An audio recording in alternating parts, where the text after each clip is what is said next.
hacia el otro y hacia la otra como un templo sagrado, como en este caso un cuerpo, una corporalidad palpable y viviente, la cual debe respetarse como si fuera la mía, como si fuera lo máximo. Y en este caso, creo que las interpretaciones más polarizadas no llegan a ninguna parte. Pienso que hay que analizar el tema con mayor cuidado, pienso que es un tema que apenas empezamos a desmenuzar, eh, y han sido muy valiosas todas las opiniones que hemos observado. Pienso que son temas que se pueden mejorar aún más para generar aún más debate, ¿verdad? Pero lo cierto es que en el siglo XXI, ahora ya la idea de sexualidad se ha ampliado muchísimo y no es algo que se tenga que vivir estrictamente desde el matrimonio. No es algo que se tenga que vivir estrictamente desde la heterosexualidad. En este sentido, no solo como escuela de teología, sino como universidad nacional, tenemos, tenemos la vocación de interpretar a través de la sospecha y de la crítica sana todas estas temáticas, respetando, claro está, que muchas personas son parte de alguna comunidad, de alguna iglesia, ciertamente, pero que no estamos en el catecismo ni en una iglesia, estamos en la universidad. Y este es un tema que se trata como si estuviéramos en la escuela de filosofía, en la escuela de ciencias, en la escuela de historia, porque somos una carrera académica, una carrera que produce el conocimiento y el análisis de temas. Es por eso que en algunas opiniones he notado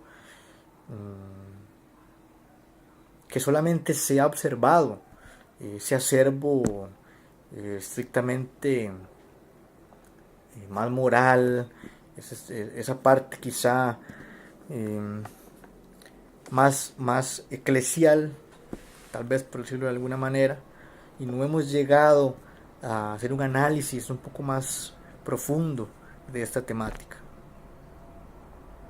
Entonces con estas herramientas, este video, por lo menos dejar algunas explicaciones y algunas preguntas al aire para ustedes, para que podamos tener quizá pues, alguna retroalimentación del foro.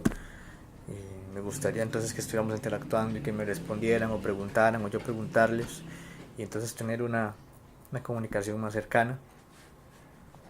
Pero dado al sistema en el que estamos virtual, es prácticamente imposible, aunque están las tutorías y simplemente a través de un correo podemos sacar una cita y entonces hablamos más profundamente de estos temas. Yo dejo sobre la mesa este tema, que el tratamiento del pecado original ha sido reducido en gran parte a la culpa de disfrutarse a sí mismo y disfrutar del otro y la otra, más allá de concepciones heteronormativas o más allá de concepciones estrictamente nupciales. Por no procrear en el siglo XXI no soy ningún pecador ni ninguna pecadora. Por no casarme en el siglo XXI no soy ningún pecador ni ninguna pecadora. Pero tampoco podemos ser tan reaccionarios y tener una mirada del matrimonio superficial.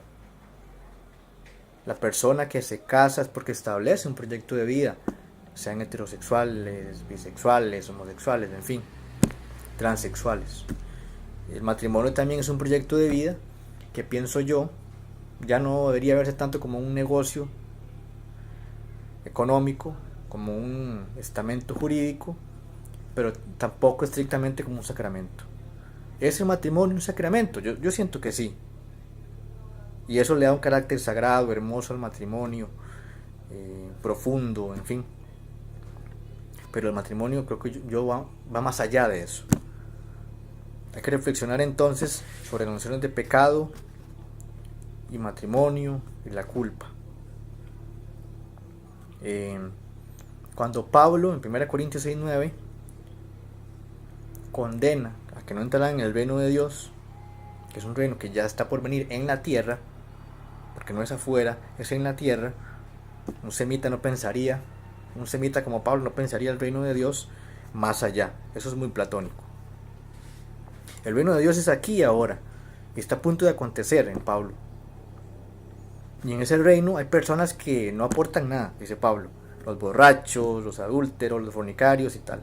Claro, en esta época era muy normal para Pablo reprender a aquellas personas que a través de la extrapolación de las pasiones incurrían en el desorden de la casa.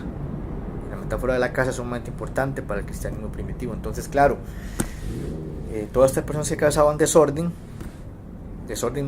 morales, como los que incurrían los corintios, por ejemplo, a los cuales Pablo le habla, que eran helénicos, que no eran semitas, por supuesto, y que tenían prácticas politeístas, templos donde se celebraba la fertilidad, es decir, la sexualidad, estrictamente hablando, como un elemento sagrado, porque produce vida y demás, y placer también, que es un abordaje muy distinto de los helénicos o los griegos. Esto para Pablo era un completo desorden para el reino de Dios. Pablo prefería el celibato o bien el matrimonio, y así poder entonces seguir en ese cauce de que Israel se siga reproduciendo, que se reproduzca en este caso la humanidad y demás. No ve con buenos ojos, como lo dice 1 Corintios 6:9, a los fornicarios. Pablo en el siglo I. Vamos a interpretar al pie de la letra lo que dice Pablo en el siglo XXI. Necesitamos seguir destinando nuestras pasiones hacia el matrimonio y sobre todo hacia la procreación. Están las mujeres llamadas a estar estrictamente con un varón y a gozar de su sexualidad estrictamente dentro del matrimonio y a gozar de su sexualidad estrictamente para tener hijos. ¿Qué piensan ustedes en el siglo XXI? Este tipo de temáticas teológicas tienen que ver con nuestra cotidianidad y con nuestra corporalidad. Entonces, en el siglo I, Pablo hacía esta observación con respecto a los fornicarios o con respecto a los adúlteros, porque el matrimonio era sumamente importante en ese sentido. No se puede generar este desorden en una sociedad como la que piensa Pablo. Y esto va a influir muchísimo a Agustín. Y lo que pasa es que Agustín, de alguna manera arrastrando a Pablo, es lo que hemos aprendido en nuestras iglesias.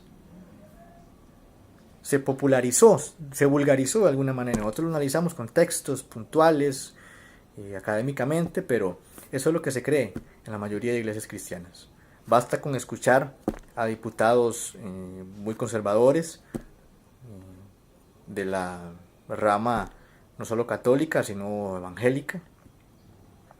Basta con escuchar, en este caso, las intervenciones de estos diputados que parece que de alguna manera viven en el siglo I. Al siglo I hay que ir y conocerlo con herramientas académicas. Para eso estudiamos acá, para entender qué pasaba en ese siglo. Y luego volver hacia el siglo nuestro y ver que hay cosas que han cambiado culturalmente y que no podemos interpretar al pie de la letra lo que ahí se decía y lo que ahí se creía. Y atención a lo que voy a decir, porque lo que yo les digo que hagamos en el siglo XXI, Pablo lo hizo en el siglo I y Jesús lo hizo en el siglo I. Se dieron cuenta que habían leyes arcaicas que debían cambiar. Hay una metáfora bellísima de Jesús y es: no se puede verter vino viejo en odres nuevos. ¿Qué es el vino viejo? La cultura del siglo I, y nosotros somos el recipiente nuevo, una cultura nueva. No podemos verter lo que pasó en el siglo I o en el siglo IV, en la época medieval, en el siglo XXI, donde el ser humano ha cambiado, donde las posibilidades del goce, de la vida en general y de la carne han cambiado.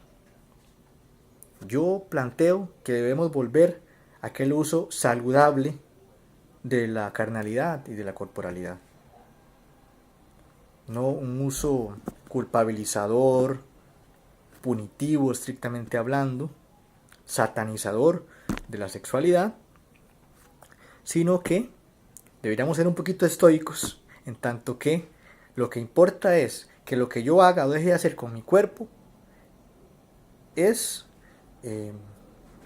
motivo para cuidarme a mí mismo, el cuidado de sí mismo que practican los griegos. Es decir, que los usos que yo haga con mi carnalidad y mi corporalidad deben responder estrictamente a prácticas y a efectos que sean saludables.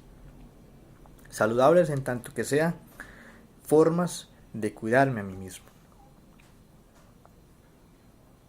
Si el placer que el ser humano experimenta se convierte en algo dañino y culpabilizador y que atenta inclusive contra la salud, es algo que debemos revisar a través de una ética, y por qué no una ética teológica.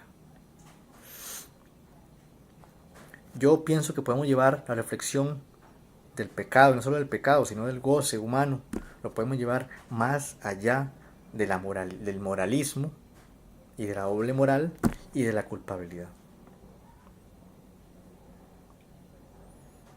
Y por último, hablando un poco de 1 Corintios 9 de Pablo, 1 Corintios 6:9, cuando Pablo señala, en este caso, las prácticas homosexuales, se está refiriendo en este caso a, pueden ser dos varones o en Romanos dos mujeres, que es algo que Pablo no asimila como un varón del siglo I, por la misma razón de que no se está haciendo un uso de la semilla